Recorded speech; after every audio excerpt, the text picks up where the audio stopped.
about some nuggets? Let's make some cheesy nuggets. बड़ा simple सी recipe. Follow this recipe. आप बाजार के लेना बंद कर देंगे. ब्रेड घर में पुरानी हो क्या बात है. एजेस निकालने. I don't do it.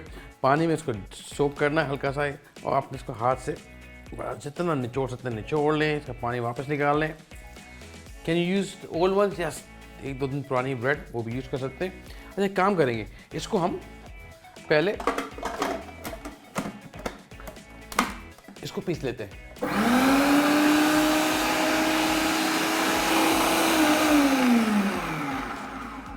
Okay ये अब आपकी हुआ क्या. अब ये इजी मिक्स हो जाएगी वरना मिक्स नहीं होती. अगर मैं कीमे के साथ मिला देता. 250 ग्राम्स चिकन का कीमा. ओके इसका भी नाइस जूसी बड़े मज़ा से आपकी नगेट्स बनेंगे. Salt about a teaspoon salt. I'm using pink salt. उनसे मिलेगी. So about again half a teaspoon oregano. I'm just using my eyeball. A garlic powder about 1/4 teaspoon. That's it. आपने इसको क्या करना है पीस लेना है. अच्छा बिल्कुल फाइन पेस्ट बना लेना इसका.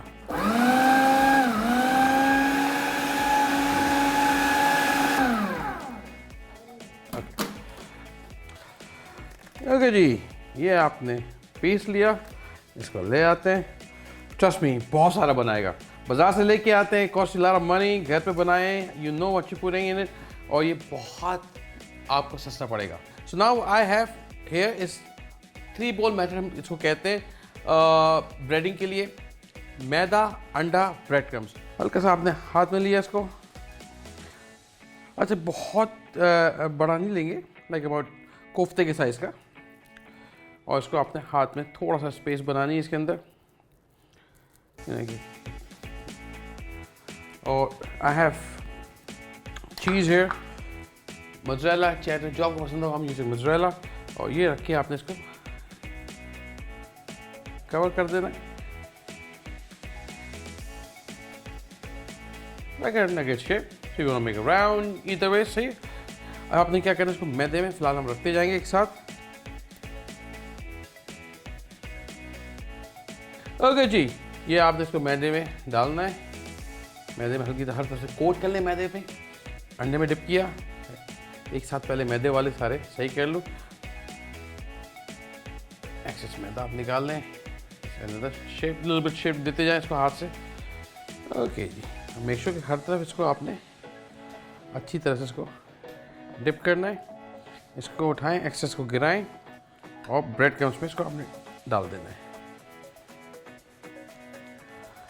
सो ये राइट हैंड को मैंने यूज़ कर रहा हूँ. नाउ यूजिंग लेफ्ट हैंड इसके ऊपर आप ब्रेड क्रम डालते रहें. इस हाथ से करेंगे पूरे ब्रेड क्रम आपके हाथ पे चिपक जाएंगे.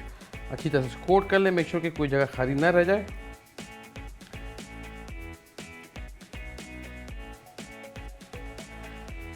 आई लाइक रैक पे रख दें.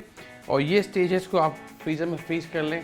और अगले दिन इसको जब फ्रीज में पत्थर हो जाए इसको तो निकाल के किसी भी आप अपने किसी भी कंटेनर में रख लें फॉर द लॉन्गेस्ट टाइम. बच्चों को भेजना है शाम की चाय पे निकालना है. डोंट इसको आपने थॉ नहीं करना है. बाहर निकाल के रखना नहीं कि लगता है कि ठंडे कैसे कुक होंगे.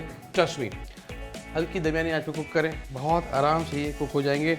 कोई ज़रूरत नहीं बाहर आप इसको अगर छोड़ देंगे ताकि ये थोड़ा सा सॉफ्ट हो जाए.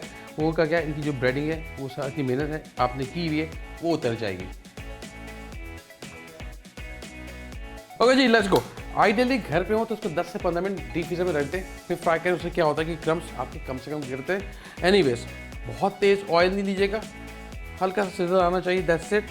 ताकि कि जाते ही एकदम ये ब्राउन हो जाए. You don't want that. You want कि नाइसली लाइट गोल्डन हो. हल्की आंच पे कुक हो. अंदर से चिकन कुक हो जाए इसकी. एंड जो कलर है इसका हल्का सा गोल्डन कलर आए. एक और फिट आ ही जाएगा. ये जगह मैंने सारा मैंने ये लगाई.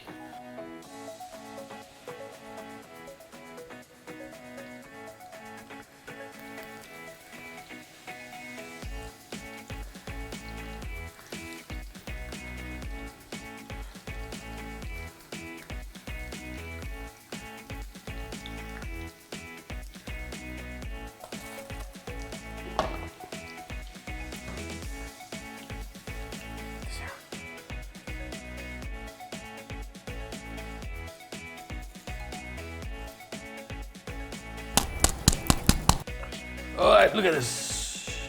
Nice and cheesy. Ooh, look at that. Ooh. Mmm. Gotta try this.